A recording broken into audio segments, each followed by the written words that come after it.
قرآن کا انتہائی چھوٹا لیکن ایز آلویز بہت طاقتور. میں آپ کو ایک معجزہ دکھانے لگا ہوں لغوی. سورہ نمبر 2 میں، سورہ بقرہ میں اللہ سبحانہ وتعالیٰ فرماتے ہیں اعوذ باللہ من الشیطان الرجیم، تم میں کون ہے جو اللہ کو قرض حسن دے تاکہ اللہ اسے کئی گنا بڑھا چڑھا کر واپس کرے، گھٹانا بھی اللہ کے اختیار میں، بڑھانا بھی، اور اسی کی طرف تمہیں پلٹ کر جانا ہے، اسی الیہ ترجعون.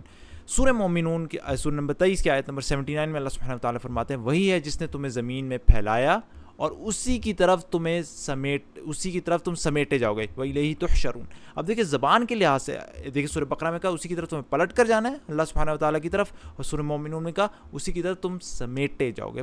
دیکھیں زبان کے لحاظ سے کہا جا سکتا تھا یہاں پہ کہ تم اسی کی طرف تم سمیٹے جاؤ گے، اور سورہ مومنون میں کہا جا سکتا تو اسی کی طرف تم پلٹ کر جاؤ گے. لیکن کیوں کہا ہے؟ اب آپ زبان کی خوبصورتی دیکھیں یہاں پہ سیاق و سباق کیا ہے؟ قرض اور اسے واپس کرنا.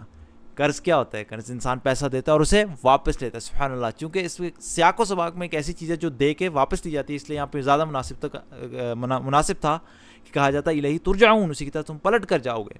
لیکن سورہ مومنون میں جہاں پہ بات ہو رہی ہے وہی ہے جس نے تمہیں زمین میں پھیلایا، تو سبحان اللہ پھیلانے کا اپوزٹ کیا ہوتا ہے؟ سمیٹ لینا، اسی کی طرف تم سمیٹے جاؤ. سبحان اللہ.